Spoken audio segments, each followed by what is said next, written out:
Hoje o tema da nossa ministração é fidelidade. E aí quando o Val falou para mim que eu iria ministrar fidelidade, chega meu coração, pulou fora assim, sabe? De nervoso de fato, porque fidelidade é uma palavra que eu só aprendi o que era depois de um certo tempo. A gente liga muito fidelidade a ser fiel a uma pessoa, né? Não mentir para ela, não fazer algo para ela, algo de que você já acordou antes. Mas fidelidade não é só isso.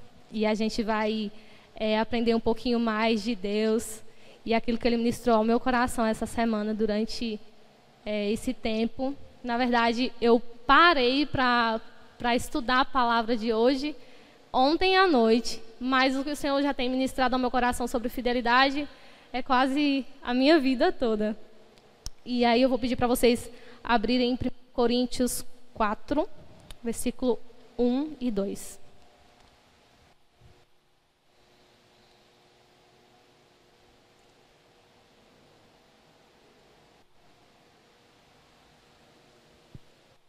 Se você não tem Bíblia, não tem problema. Aqui está falando sobre os dispenseiros, sobre os administradores da obra de Deus. Hoje eu vou falar sobre fidelidade de uma forma diferente, né? Normalmente a gente vê ministros pregando sobre fidelidade de Deus. Hoje eu vou falar sobre a nossa fidelidade, a fidelidade nossa para com Ele. 1 Coríntios 4, versículo 1. Portanto, que todos nós considerem como servos de Cristo e encarregados do ministério de Deus. O que se requer destes encarregados é que sejam fiéis.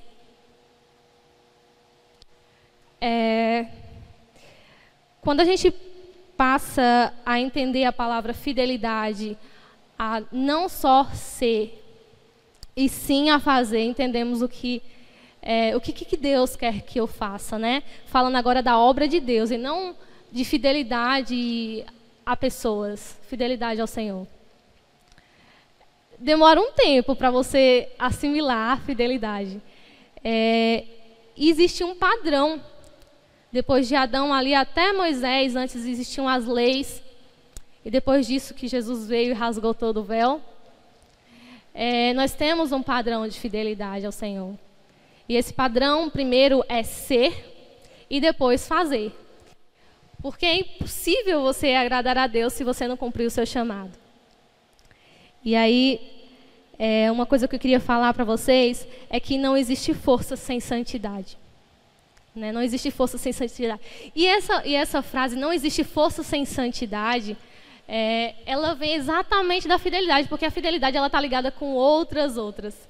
É impossível você ligar a fidelidade só a fidelidade. Eu até falei, meu Deus do céu, como eu vou... Porque disseram aí que eu prego, que eu ministro de forma mais ousada, assim, na questão de dar uma chibatada mesmo, né?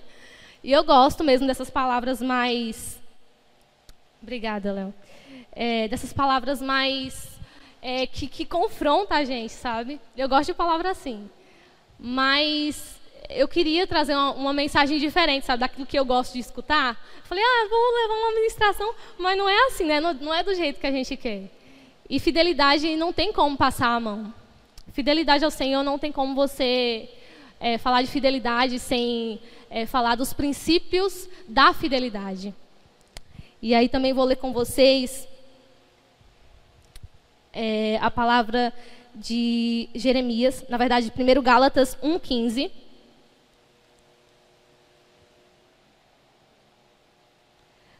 Todos nós temos uma missão, né? Uma missão personalizada. Quando a gente fala de fidelidade do Senhor para a nossa vida, falamos também de missão. E depois vocês vão entender, no final da ministração vocês vão entender porque eu estou falando tão paralelamente. Essa questão de Deus ter um plano personalizado para cada um de nós. E olha só o que ele fala lá. Isso é Paulo dizendo: mas Deus me separou desde o ventre materno e me chamou por sua graça quando lhe agradou, para revelar o seu Filho em mim, para que eu o anunciasse entre os gentios. Não consultei pessoa alguma. Só consultou o Senhor, somente o Mestre dos Mestres. Então, nós entendemos com essa palavra que o Senhor, Ele tem um propósito estabelecido para a nossa vida desde o ventre da nossa mãe. Deus não tem um propósito para a sua vida com base no hoje, porque você está vindo para a igreja. Com base na sua vida porque você tem vindo aos cultos dos jovens, porque você tem feito parte de uma célula, porque você tem paz na igreja. Deus tem um propósito na sua vida estabelecido desde o tempo que você estava no ventre da sua mãe. E é um propósito específico e diferente daquele que Ele tem para o seu irmão. Então é impossível aplicar o propósito de outro irmão na sua vida. E aí também, segundo Jeremias 1:5, é mais um exemplo de que é um plano personalizado que Deus tem para a nossa vida. E Jeremias também foi um cara incrível, profeta do Senhor. A palavra do Senhor veio a mim dizendo: antes de formá-lo no ventre, eu o escolhi. Antes de você nascer, eu o separei e designei profeta às nações. Antes de você nascer, o Senhor tinha um propósito estabelecido para a sua vida. E cabe a nós, como fiéis ao Senhor, cristãos, descobrir qual é esse propósito. Ah, você não sabe o seu propósito ainda. Falta intimidade com Deus. Durante um grande tempo na minha vida, eu não sabia qual era o meu propósito. E eu sofri muito por isso. Sofri muito mesmo, porque quando a gente não sabe o nosso propósito, a gente deixa a vida me levar, né? Mas não é assim que funciona. Porque quando você deixa a vida me levar, você começa a sofrer as consequências disso. E sofre de uma forma que o Senhor não queria que você sofresse. Porque muitas vezes na caminhada cristã, nós temos dificuldades, temos provações, mas essas provações nos traz transformação. E essas mesmas situações que acontecem com a nossa vida, elas causam testemunhos que vão exortar outras pessoas e vão ser bons para as nossas vidas e para a vida de outras pessoas. Mas muitas vezes consequências longe daquilo que é o propósito de Deus para a nossa vida, nos traz muito mal mesmo. E quando eu falo de mal, é um mal que é quase irreparável. Você tem que levar isso. A gente estava falando hoje na célula e Bárbara falou isso. Algumas coisas nas nossas vidas, elas perseguem a gente desde o tempo que a gente da juventude até depois de ser liberto. Você está liberto daquilo e ela persegue você. E é exatamente nessa situação que você precisa entender o que Deus designou para você. Para que você cumpra o propósito porque foi chamado e para que você entenda sobre fidelidade. Porque fidelidade é muito mais do que uma palavra bonita. Vou ler com vocês também 1 João, capítulo 2. Versículo 4. Se vocês não quiserem abrir, a gente lê tudo aqui. Aquele que diz, eu o conheço, mas não obedece aos seus mandamentos, é mentiroso, e a verdade não está nele. Mas se alguém obedece à sua palavra, nele verdadeiramente o amor de Deus está aperfeiçoado. Dessa forma sabemos que estamos nele. Aquele que afirma que permanece nele deve andar como ele andou.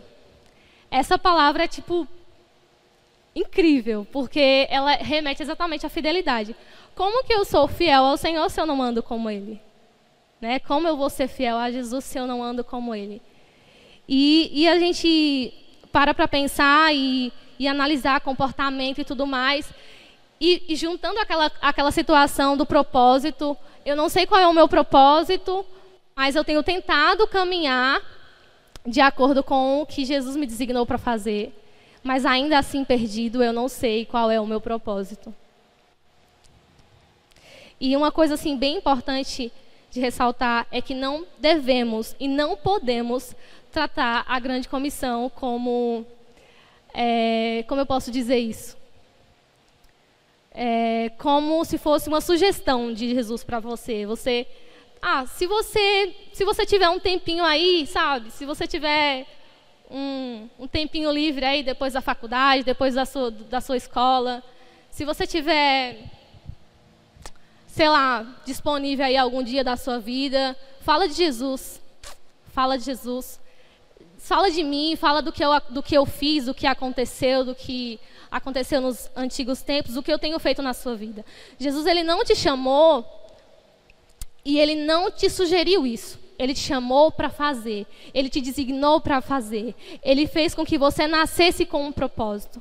E o propósito dele é que você anunciasse as boas novas. E quando você entender que o seu propósito não é aqui na terra, você vai viver em alegria, um contentamento que ninguém pode te dar.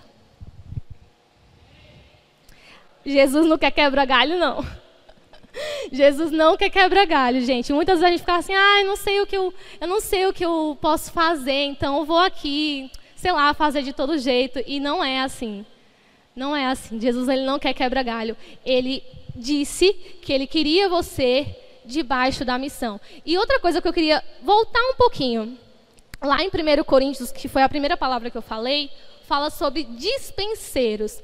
E dispenseiros significa administradores da casa do Senhor. Dispenseiros é ligado meio que à dispensa. Dispensa a gente guarda mantimento, né? Alimento, sei lá, alguma coisa desse tipo. E mesmo que não seja, né? A gente guarda alguma coisa lá dentro. E se nós somos chamados de dispenseiros, isso quer dizer que nós devemos cuidar das coisas de Deus. E quais as coisas que são de Deus? A palavra dele, a obra dele. E como cuidar disso? Praticando. Primeiro praticando, se reconciliando, falando do amor dele. Quanto mais você fala, mais você vive. É incrível como eu estava comentando esses dias com a minha mãe. Na verdade, a gente sempre comenta sobre isso. Eu costumo dizer que, eu acho que eu já falei isso em outro culto, que água parada fica podre. Água parada fica podre. Água parada dá dengue, né? E sabe o que significa dizer? Que muitas vezes nós ficamos gordos, ficamos aqui cheios da presença de Deus e nós não nos esvaziamos de nós mesmos, nos enchemos com a palavra de Deus e não ministramos na vida do nosso irmão, não ministramos no nosso meio de trabalho, no nosso círculo de amigos, na faculdade, em qualquer lugar que você esteja. Você não é testemunho na sua vizinhança, você não é testemunho para as pessoas que te rodeiam. E pior, dentro de casa. Porque é dentro de casa que a gente consegue analisar quem é quem. Porque é muito fácil ser cristão aqui dentro. É muito fácil chegar aqui com um monte de palavra bonitinha e expor para vocês. É muito simples. Mas a fidelidade ao Senhor, ela é vista no secreto. Essa fidelidade é difícil de se encontrar, mas quando o Senhor encontra, ele atrai o coração diretamente para um servo desse. E com certeza ele cumpre a promessa dele. E a fidelidade dele é simplesmente incrível e infinita para cumprir aquilo que ele prometeu. E também uma coisa que eu ia falar, né, sobre pessoas, né, que às vezes aceitam o Senhor, né, chega aqui, aceita Jesus e passa a ter uma vida diferente. A gente vê aí traficantes, ladrões e até prostitutas que aceitam o Senhor. E essas pessoas, elas passam a não poder mais viver aquela vida, certo? E sabe por que eu estou falando isso? Porque jovem tem a mania de dizer, eu não tenho tempo. Eu tenho uma vida muito corrida, minha faculdade. Eu ajudo minha mãe com os meus irmãos. Né? E sempre tem muitas desculpas. Na verdade, o jovem ele é cheio de desculpas e argumentos. Ele é muito O jovem assim, é incrível, né? Eu sei porque, gente, eu sou jovem, mas eu já fui mais jovem do que já sou. E eu sei muito bem argumentar. E pensa com uma pessoa que ganhava. Ganhava muito nas argumentações. Mas o Senhor... Por que eu estou falando isso? Porque o Senhor transforma a vida dessas pessoas e elas não podem mais viver da vida que elas viviam. Elas têm que passar a ter um novo emprego. Elas têm que passar a ter uma outra prestação de serviço. E aí você, que é apenas um jovem, que tem suas aulas, você não tem tempo de descobrir qual é o seu desígnio, você não tem tempo de saber o que Deus tem preparado para você, e você não tem tempo de cumprir esse chamado quando descobre. É muita desculpa, minha gente. E nós não podemos ser encontrados como infiéis. Não existe meio termo, sabe? Fiel. Ou você é fiel, ou você é infiel. Não existe meio termo. Ah, mas... Vou dar um exemplo. Ah, eu estava aqui conversando com um gatinho. Desculpa, amor, não estava conversando com um gatinho. Estava aqui conversando com um gatinho, tal, no WhatsApp e tal, e... Ah, ele é bonito e tal, e ele falou que eu era bonita também. Bacana. E eu dei total liberdade, assim. Mas eu não fiquei com ele. Não fiquei. Não fiquei, não me encontrei, foi só um flerte, sabe? Gostei muito. Vocês acham que essa pessoa é fiel? Sério, vocês acham que essa pessoa é fiel?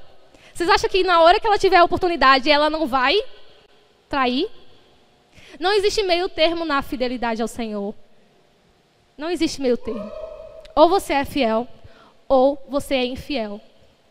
E essa palavra é forte, porque primeiro, antes de ministrar ela aqui para vocês, o Senhor me confrontou muito, mas assim, muito, de uma forma grandiosa. E eu chorei muito ao Senhor. Eu falei, Deus, eu preciso me achegar a Ti, porque quanto mais eu acho que eu estou ficando, estou aqui andando, estou caminhando na Tua graça, estou aqui, ó, cheia do poder de Deus, aí pega uma palavra dessa de fidelidade e acaba com o meu coração.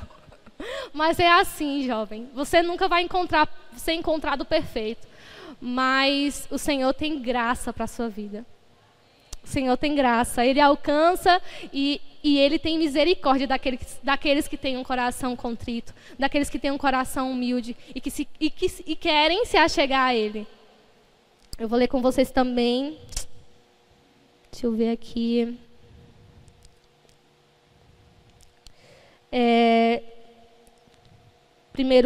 João 21, 22. Eu vou deixar esse versículo aí, mas antes eu vou conversar com vocês a respeito do que aconteceu. Muitas vezes, quando a gente está no processo de descobrir qual é o nosso propósito, nós costumamos nos comparar. E nos comparar com pessoas que às vezes estão nos holofotes. E é natural do ser humano se comparar, mas não é certo. Porque Deus, Ele tem, como eu já disse lá no início, um propósito personalizado para cada um de nós.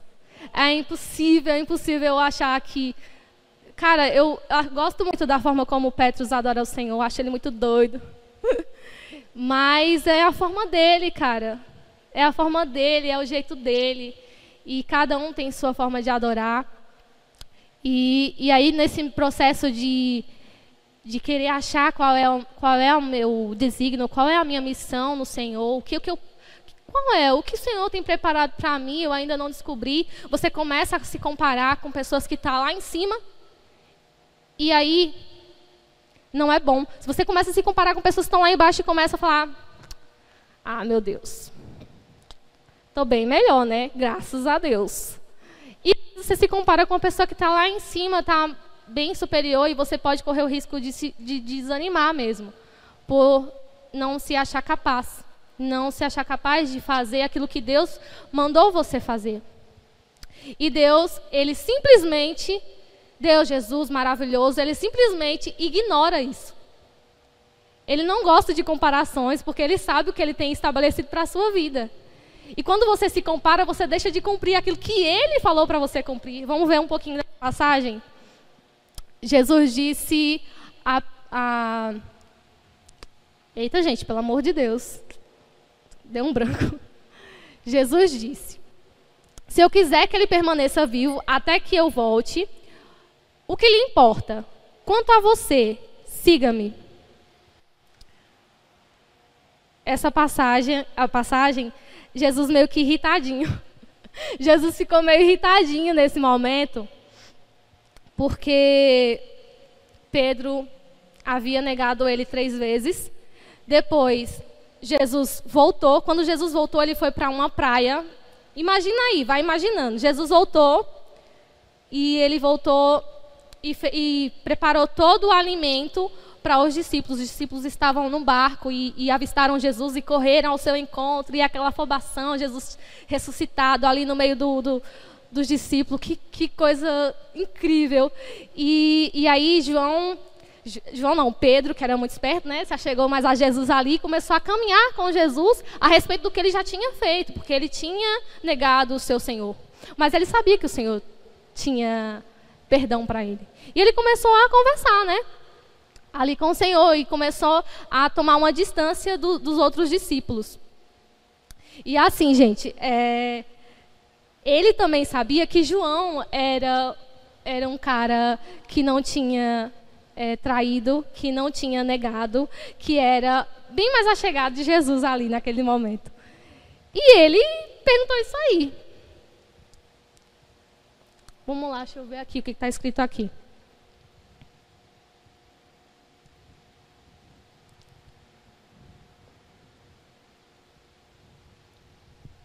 João 21, 22.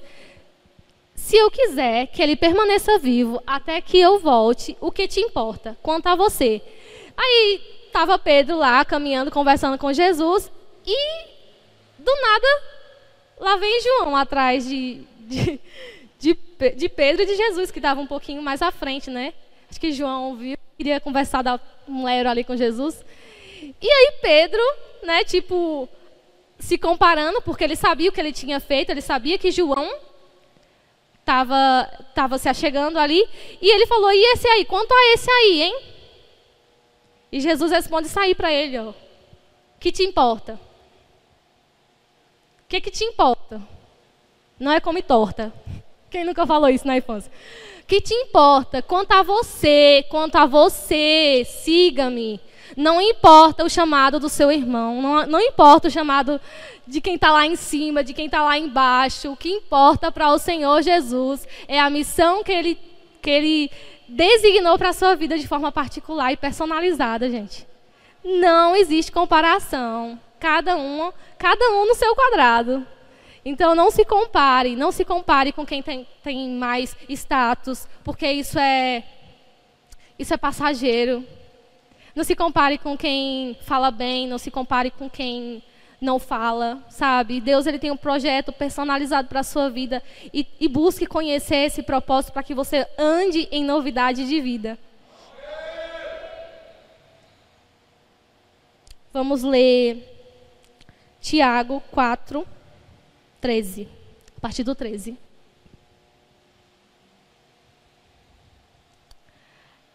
Nós temos a mania também de, no meio desse caminho, de fazer as coisas pelas próprias mãos. Faz parte, né?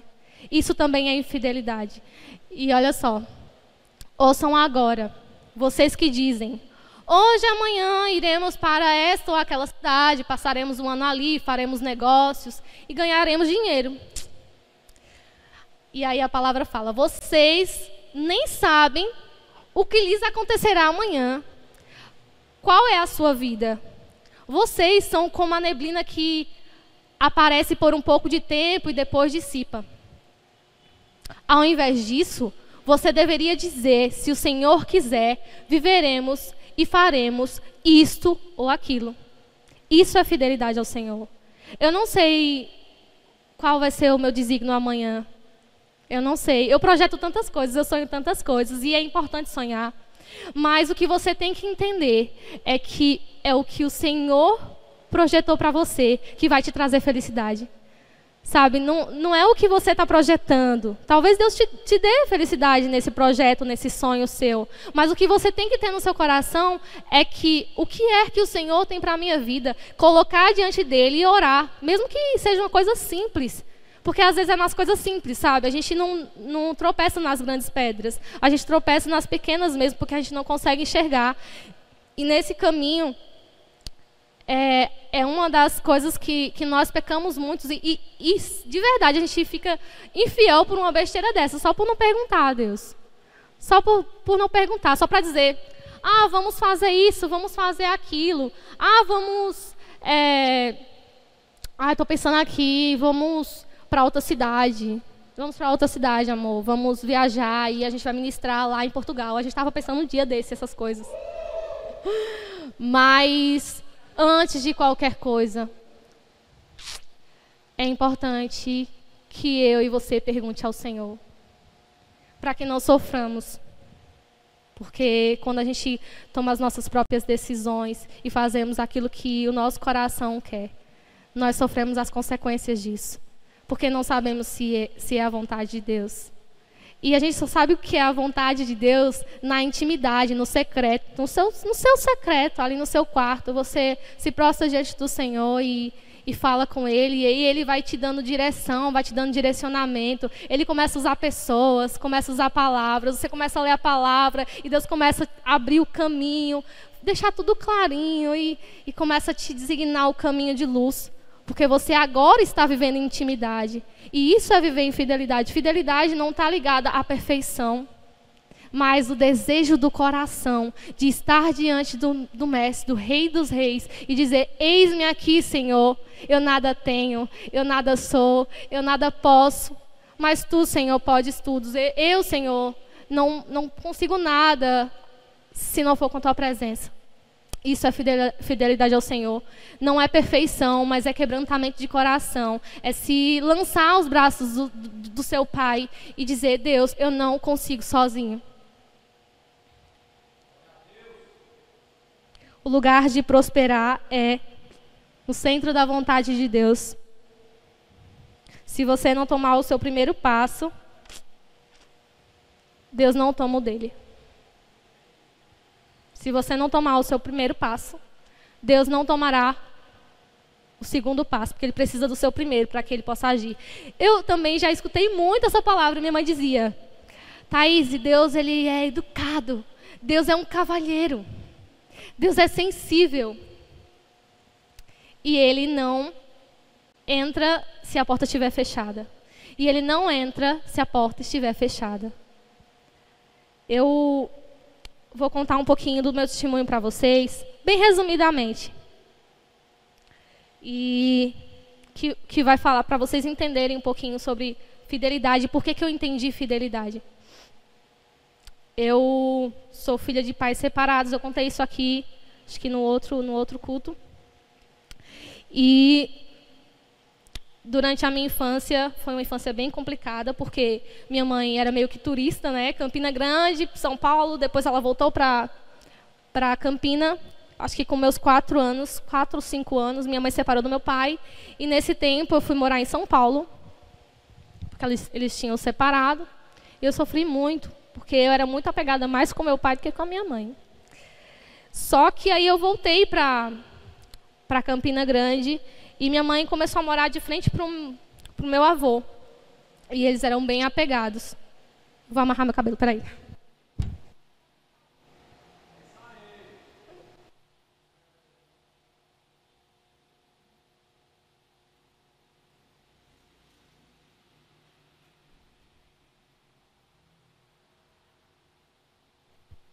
E então, tá bom aí, amor?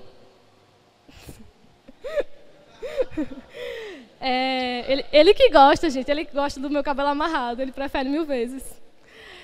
Então, gente, nesse tempo que minha mãe se separou do meu pai, que eu voltei para Campina Grande, minha mãe morava de frente ao meu avô, e nos domingos eu lembro que ele ia para a Feira da Prata, e a minha mãe falava, tá, e vai lá na casa do seu avô e, sei lá, esquenta a comida que ele está chegando.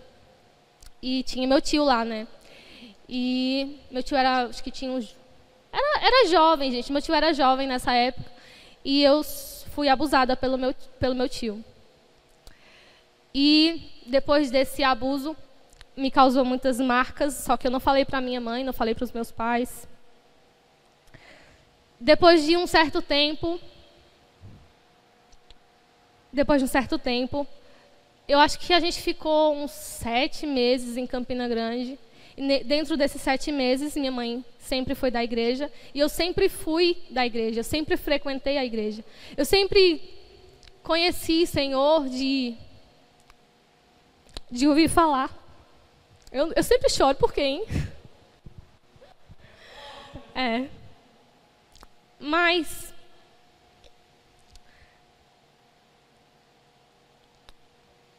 durante esse tempo de 7 meses, o Senhor cuidou de mim até mesmo nesses detalhes, só que eu não entendia, não via assim. Porque eu só conhecia o Senhor de ouvir falar.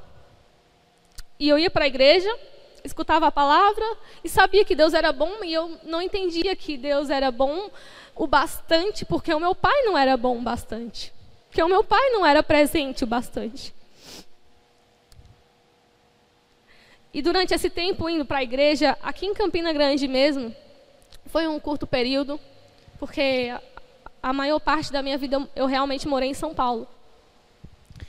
E eu fui novamente molestada por um cantor da igreja. E eu era pequena, acho que eu tinha uns 7 anos. E novamente, não contei para minha mãe.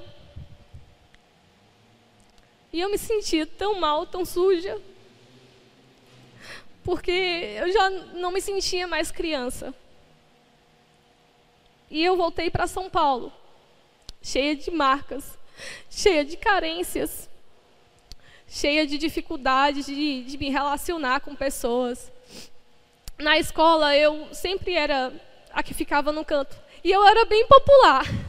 Eu era bem popular, mas ninguém queria ser a minha amiga. Não sei por quê. Ninguém queria ser amiga.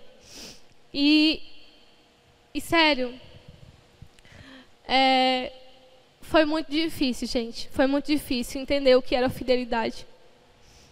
E a fidelidade de Deus para mim. Porque até agora eu falei da nossa fidelidade ao Senhor, né? Mas dessa fidelidade do Senhor para comigo. Vocês vão entender depois no percurso da história. Nesse tempo que eu voltei para São Paulo, quando foi acho que eu tinha uns 14 para 15 anos. E eu estava na igreja, estava bem envolvida em uma igreja batista também. Meu pai morando aqui, minha mãe morando em São Paulo, a gente morando lá, né? Estava tudo muito tranquilo. Eu já estava ali, já quase mocinha, magrela, mas andando e caminhando dentro da visão da igreja e conhecendo o Senhor de ouvir falar. Porque eu acreditava, sabe, gente? Eu acreditava em Deus. Eu acreditava que Ele existia, mas eu acreditava que Ele era um soberano, poderoso Deus. E não via Ele como pai. Porque o meu pai não era presente, então eu achava que meu pai, Deus, também era aquela pessoa que me via como suja, que me via como filha, mas não é a querida. E natural que eu pensasse assim. Porque uma criança, quando passa por todas essas situações, ela não consegue assimilar. E com 14 anos eu ainda era muito, muito bobinha. E dentro dessa igreja, durante uns 3 anos, eu chamava o meu pastor de pai. Eu conversava muito com ele, eu deitava no colo dele. E eu amava muito ele. Amo a vida dele até hoje. E um certo dia, minha mãe ia para a igreja e ele buscava a gente em casa. Era o caminho da igreja dele e ele buscava eu, minha irmã, minha mãe. Passava na frente de casa e pegava a gente para ir para casa. Para ir para casa não, para ir para a igreja. E minha mãe chegava do trabalho e a gente ia. E nesse dia minha mãe falou, tá, avisa o pastor que eu não vou hoje. Porque eu estou com muita dor de cabeça, eu não estou bem, eu vou tomar um remédio, tomar um banho e vou deitar para descansar, avisa ele.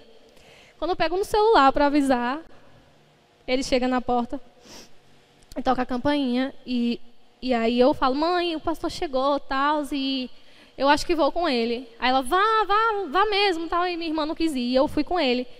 E fui para a igreja, e na volta eu também voltei com ele. E ele fez questão de deixar a esposa dele depois e me levar para casa só eu e ele falou muitas coisas para mim e disse que ele era apaixonado por mim.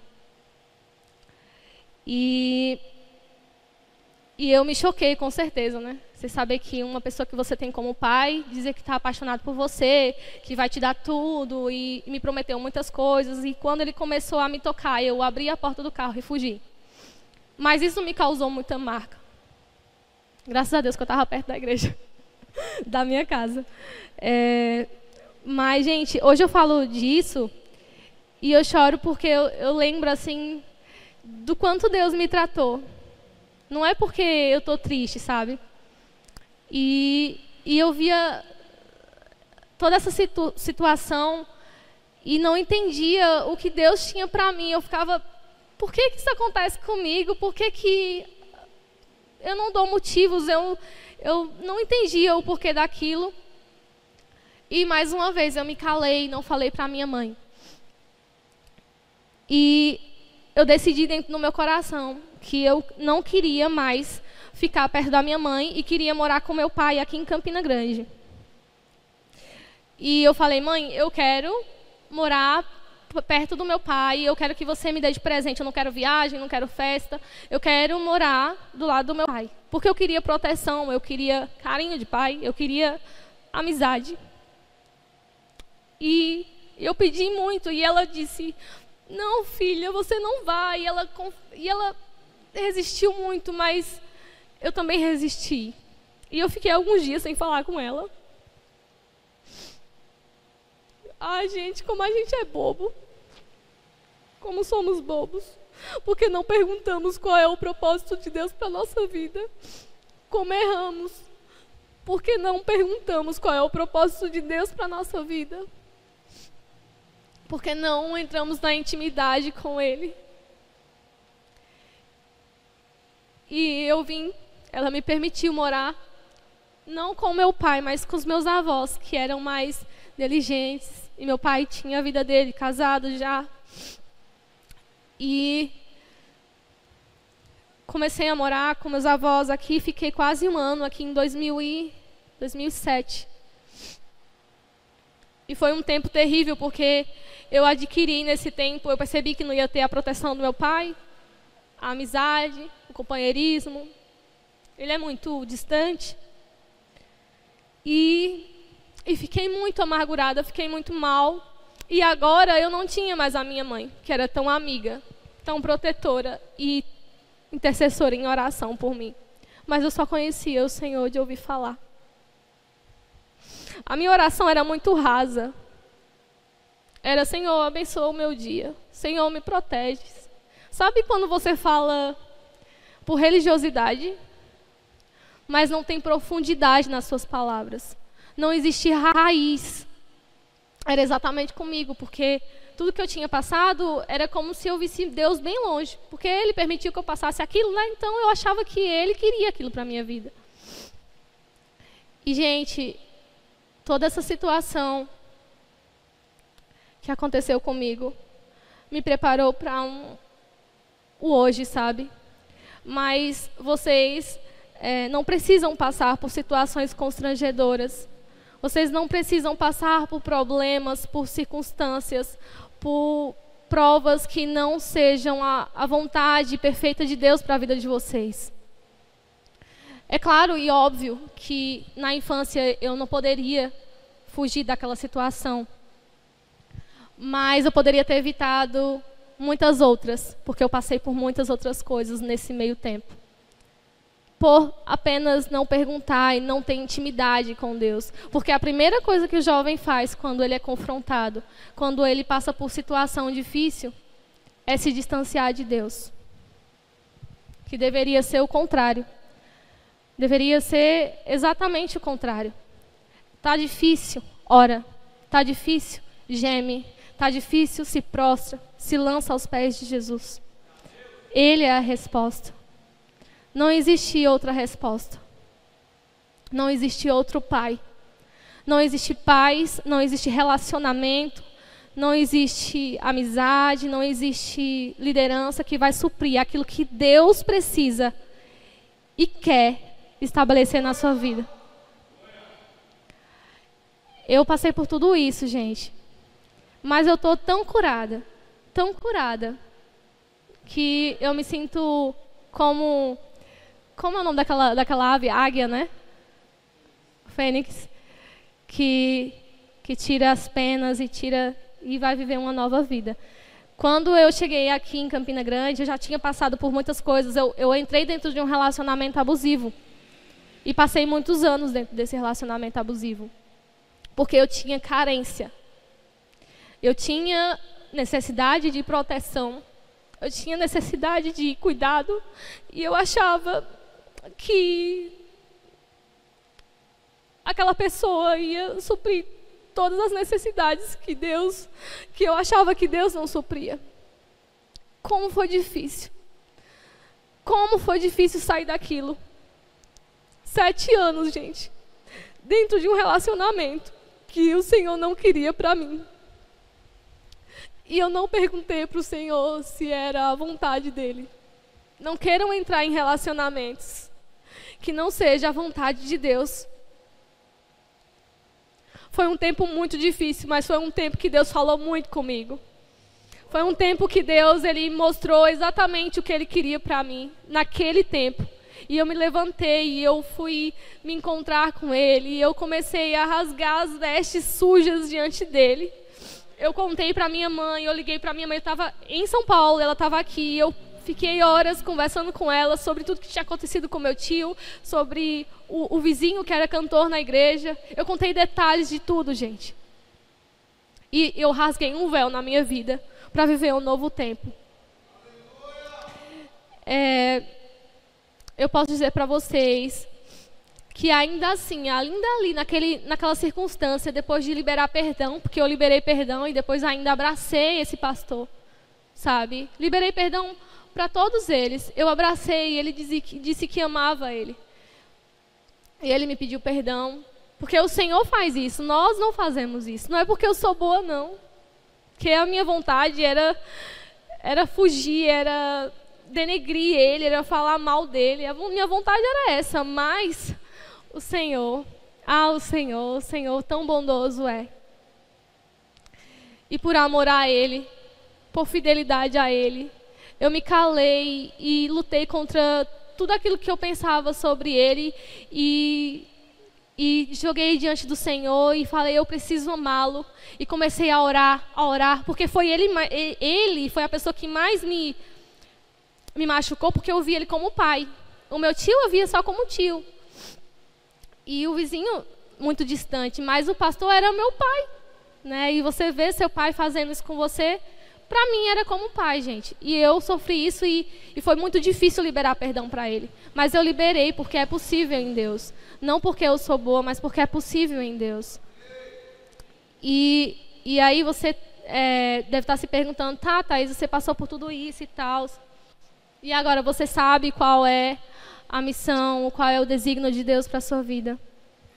Eu sei que Deus tem muitas outras, mas uma delas é falar do amor dele. A minha vida é um testemunho vivo, a minha vida é dele e eu não pertenço a mim mesma. A minha história não é minha, a minha história é do Senhor. Sabe, gente, Deus permitiu tudo isso porque Ele permitiu o homem fazer aquilo que o homem quer. Ele não... Eu falei isso uma outra vez. E Ele não nos manipula, sabe? Nós não somos robô de Deus. Nós não somos robôs de Deus. Você nunca vai ser encontrado manipulado por Deus. Porque Ele é doce. Ele te dá direções e você começa a andar nessa direção porque você quer. E começa a sofrer consequências disso porque você quer ou não quer. E eu creio e acredito que essas pessoas que fizeram isso, ou que fazem até hoje com outras meninas e mulheres, enfim, com meninos também, acredito que essas pessoas fazem isso porque elas simplesmente são pessoas, e não porque é a vontade de Deus para ninguém. E é preciso entender isso. E eu demorei para entender isso. Eu demorei porque eu achava que Deus tinha me permitido, e eu não sabia por que eu sou obediente, eu tiro nota boa, eu sou uma boa filha. Por que acontece isso comigo? Por que aconteceu? E eu me questionava muito ao Senhor. Eu perguntava muito a Ele. Mas eu só entendi que nós não somos manipulados depois de muito tempo.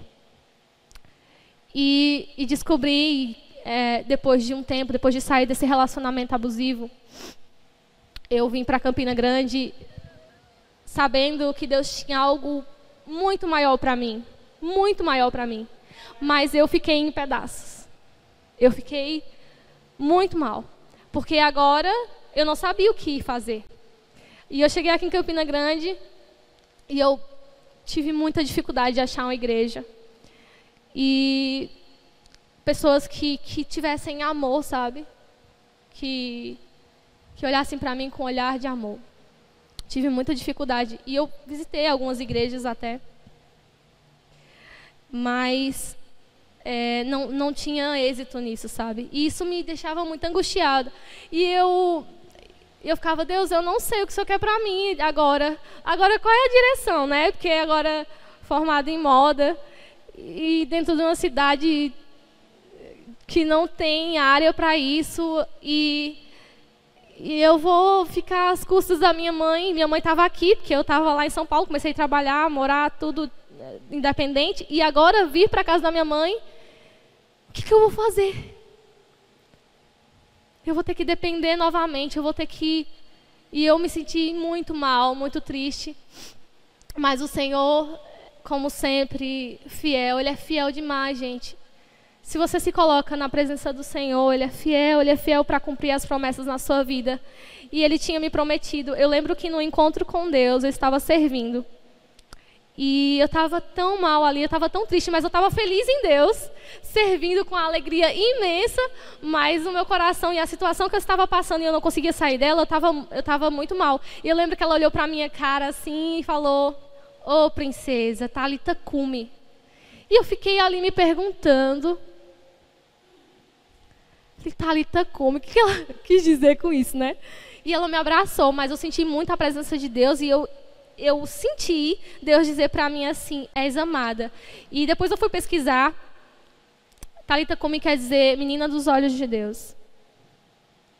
E foi assim que eu me senti. E eu aqui, lembrando dessa palavra, sem direção alguma. E eu me perdi novamente. Entrei dentro de outro relacionamento, com essa coisa abençoada aqui, que está aqui no ao vivo. Ei, gente, eu vou falar uma coisa para vocês, a gente é surpreendido. Pensa numa pessoa que foi surpreendida, porque eu não perguntei novamente a direção de Deus. Eu sabia que Deus tinha algo grandioso para mim, mas eu estava sem foco, porque eu estava longe de Deus, assim, estava sem igreja e tal, e sabe quando a pessoa está, meu Deus, eu não sei o que eu vou fazer agora e tal, e sabe, bem largadona, tipo, eu amo o Senhor, eu já fiz tantas coisas e tal, mas eu não sei o que fazer agora, eu vou deixar, né? Aí conheço um abençoado, totalmente assim, diferente daquilo que eu já tinha vivido, porque eu namorei pouco, mas eu namorei com pessoas cristãs. E aí comecei a namorar e com uma pessoa totalmente diferente do que eu já tinha namorado. E no começo do namoro foi conflitante, mas no meio dele eu comecei a sentir falta do Senhor. Ô, bênção, como foi bom. Eu comecei a sentir falta do Senhor e eu falei, amor, eu estou muito bem contigo, eu estou feliz contigo e tal, mas eu estou me sentindo muito mal. Na verdade, ele que falou para mim, você está estranha. Você está tão estranha. E eu falei, amor, eu estou feliz com você, não tem nada a ver com você, não é pessoal. Mas eu estou sentindo saudade de Deus, eu estou sentindo falta, sabe, de uma igreja, de adorar. E aí entra todo aquele testemunho. Quem é um pouquinho mais antigo vai lembrar que eu falei que Tainá chamou meu cunhado, que meu cunhado me chamou e que eu chamei Kate, e Kate veio para a igreja, no segundo culto aceitou Jesus, e Deus fez tantas coisas até hoje. Sabe, gente, nós não entendemos, mas Deus tem grandes coisas reservadas para nós. Mas para isso acontecer, é preciso que eu e você dê o primeiro passo de fidelidade ao Senhor. E você pode estar dizendo agora, mas eu não sou capaz, Thaís. Eu não me sinto capaz de ser alguém importante, imponente. Eu sou tímida, talvez eu não me sinto capaz de falar do amor de Jesus. Eu me sinto errada. Eu queria ler com vocês novamente Jeremias, segundo Jeremias 1:5. Depois do 5 a gente vai ler 6, 7, 8, 9, 17, 18, 19. Somente. Antes de formá-lo no ventre, eu o escolhi. Antes de você nascer, eu o separei e designei profeta às nações. Mas eu disse, soberano Senhor, eu não sei falar, porque eu ainda sou muito jovem. Senhor, eu não sei falar. Foi exatamente isso que eu disse. E o Senhor disse, porém me disse, não diga que é muito jovem. A todos a quem eu o enviar, você irá e dirá tudo o que eu lhe ordenar. Não tenha medo deles, pois eu estou com você para protegê-lo, diz o Senhor. O Senhor estendeu a mão, tocou a minha boca e disse-me, agora ponho em sua boca as minhas palavras.